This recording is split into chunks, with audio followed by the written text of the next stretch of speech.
Acara 3. Pengaruh konsentrasi sodium hipoklorit terhadap pertumbuhan eksplan.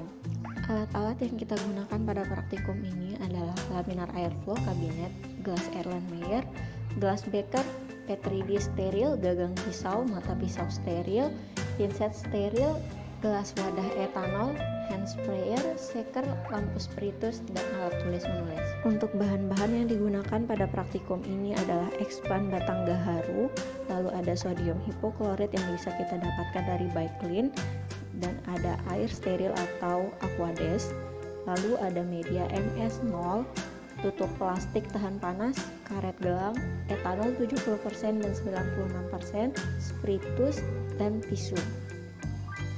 Prosedur praktikum untuk acara 3. Langkah pertama, di sini kita akan merendam eksplan di dalam larutan sodium hipoklorit dengan konsentrasi yang berbeda, yakni 30% dan 50%.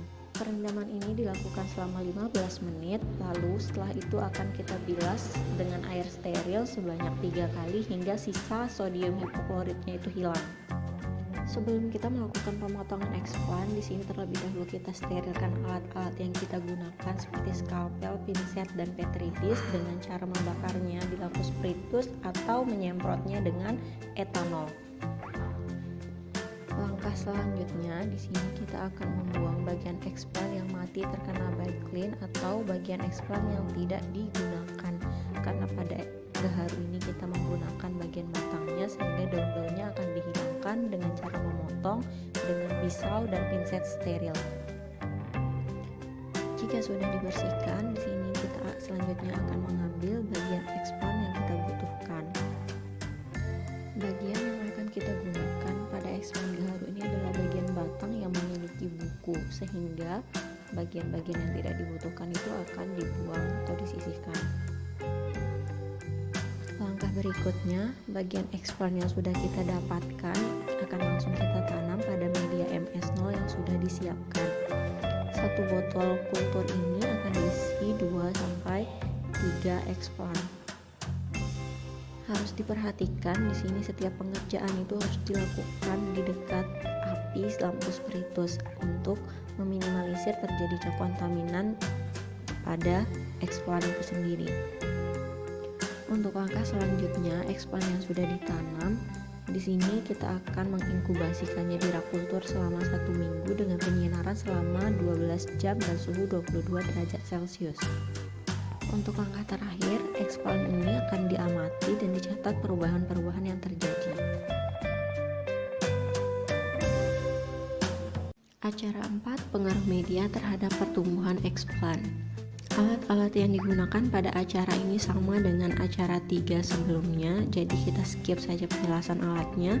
Kita langsung beralih ke bahan-bahan yang digunakan pada acara ini.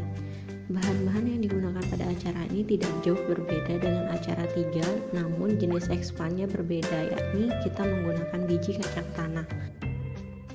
Selain itu, di sini media yang kita gunakan berbeda, yakni ada MS dengan berbagai kombinasi ZPT diantaranya 2,4D, BAP, NAA plus BAP, dan juga GA3. Untuk prosedur praktikum acara 4 ini juga tidak jauh berbeda dengan acara 3, yakni eksplan kita rendam terlebih dahulu pada larutan hipoklorit dengan konsentrasi 2% selama kurang lebih 20 menit. Setelah itu kita akan membilasnya dengan Aquades sebanyak 3 kali. Selanjutnya kita akan mempersiapkan eksplan.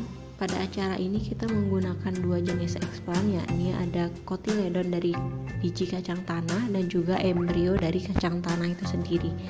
Di sini pertama kita akan membuat eksplan dari kotiledon kacang tanah.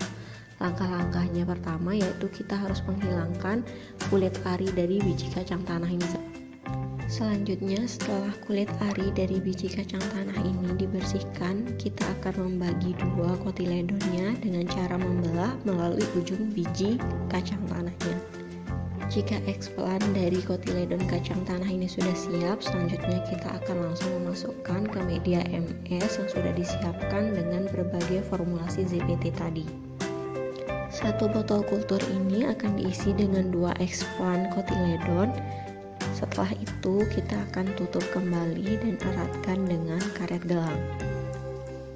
Untuk selanjutnya kita akan menyiapkan eksplan kedua, yakni embrio dari biji kacang tanah. Langkahnya sama, terlebih dahulu kita akan membersihkan kulit arinya, lalu kita akan mengambil embrio dari biji kacang tanahnya dengan memotong ujung bijinya. Jika eksplan embrio biji kacang tanah ini sudah selesai disiapkan, selanjutnya kita akan langsung menanamnya pada media MS yang sudah disiapkan tadi. Untuk formulasi ZPT-nya masih sama dengan eksplan kotiledon tadi, yakni 2,4D, NAA, NAA plus BAP, dan juga GA3. Untuk langkah terakhir, eksplan yang sudah kita tanam tadi akan kita letakkan di ruang kultur, lalu akan dilakukan pengamatan kontaminasi dan pertumbuhan eksplan setiap 3 hari sekali.